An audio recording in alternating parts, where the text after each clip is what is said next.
Before Spain came, the islands we now call the Philippines already had their own gods. These were powerful spirits of nature, ancestors, and how everything was made. These beliefs shaped how Filipinos saw life, death, and the world around them. But when other countries took over, those gods were called evil spirits, their special places were destroyed, and their stories were almost forgotten. Long before Christianity reached the islands, Filipinos already believed the universe was alive. Mountains had souls. Rivers carried memories. Thunder, wind, and fire were not just elements, they were gods. Every region, every tribe had its own version of creation, its own pantheon of deities, and its own sacred stories. Together they formed a spiritual network that connected people to nature and to one another. When Spain arrived in the 1500s, they found a people not without faith, but with faith that was different, and in their mission to convert, they tried to erase it. The old Filipino way of seeing the world was animistic. This means they believed everything in nature had a spirit. Trees, rocks, animals, even storms had a life force. Across the islands, this belief took on local names and shapes. In Luzon, they called the supreme creator Bathala. In the Visayas, he was Kaptan. Among the Tagbanua of Palawan, it was Mangindusa. For the Manobo in Mindanao, it was Magbabaya. Though the names changed, the idea was the same. One supreme being, surrounded by a host of lesser gods and ancestral spirits. Religion wasn't separated from daily life, it was woven into it. Farmers prayed before planting, fishermen offered thanks before sailing, and healers called on ancestral spirits to cure sickness.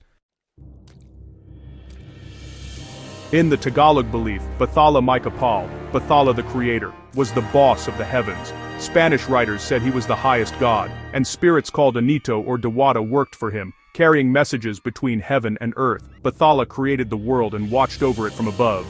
He wasn't feared, he was respected. People offered food, flowers, and animal sacrifices to thank him for life and harvest. When early missionaries arrived, they used Bathala as a bridge to teach about the Christian God. Because the concept was already close.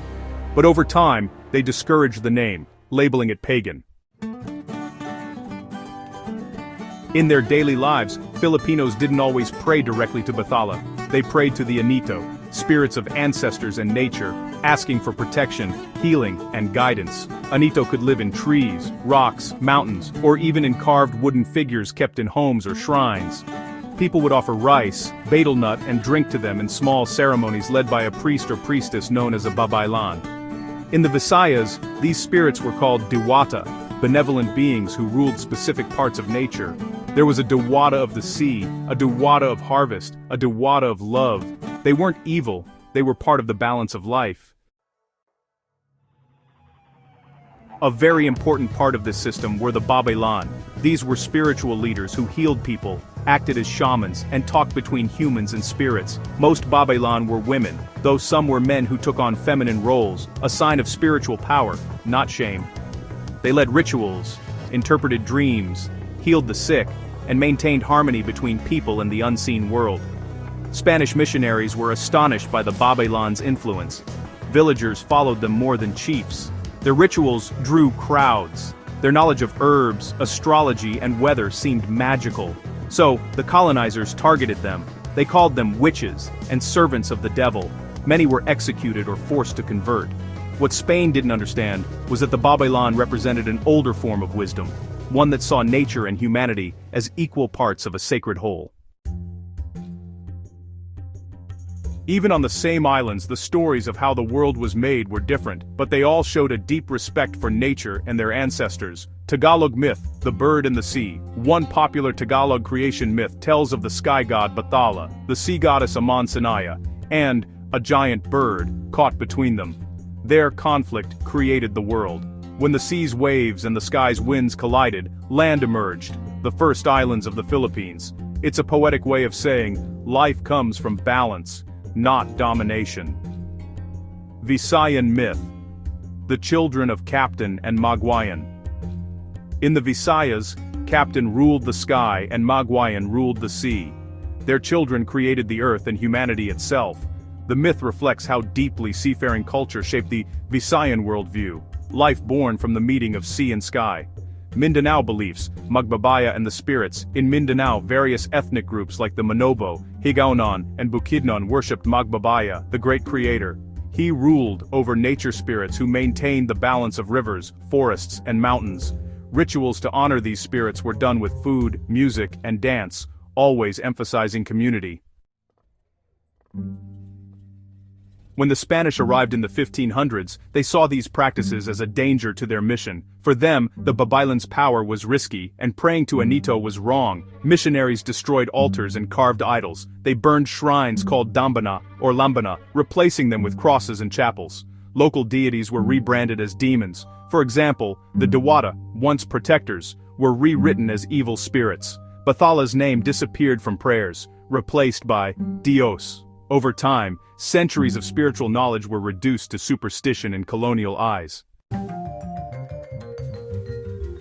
This suppression came at a cost far beyond religion. Filipino languages, songs, and rituals were intertwined with spirituality. When the Spanish banned old beliefs, they also erased oral histories, myths that explained the stars, the seasons, and moral values.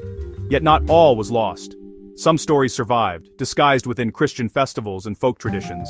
Ritual dances like Ati-Atihan and Obando fertility dance have pre-colonial roots honoring fertility spirits, but were renamed for saints.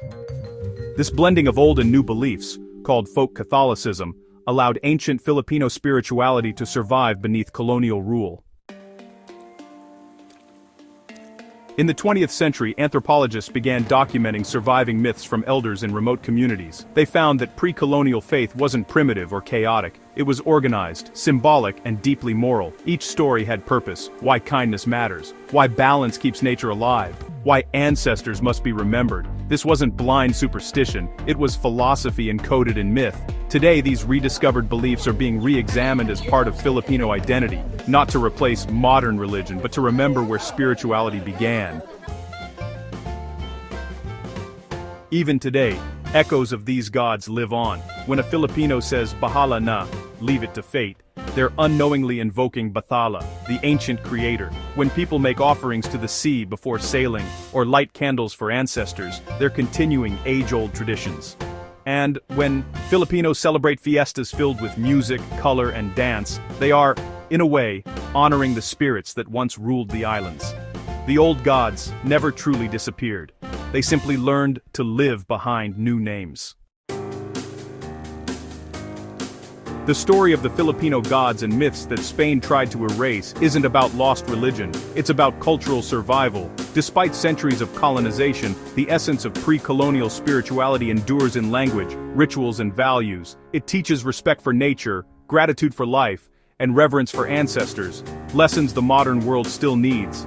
The Spanish may have burned the wooden idols, but they couldn't destroy the spirit behind them. That spirit lives on in every Bahala na, every festival dance, every whisper of gratitude to the earth. These aren't relics of the past. They are reminders of who Filipinos were long before they were colonized, a people deeply connected to the world, guided by gods who spoke through wind, fire, and rain. The Filipino gods Spain tried to erase are still here, in stories, in hearts, and in the living soul of the nation.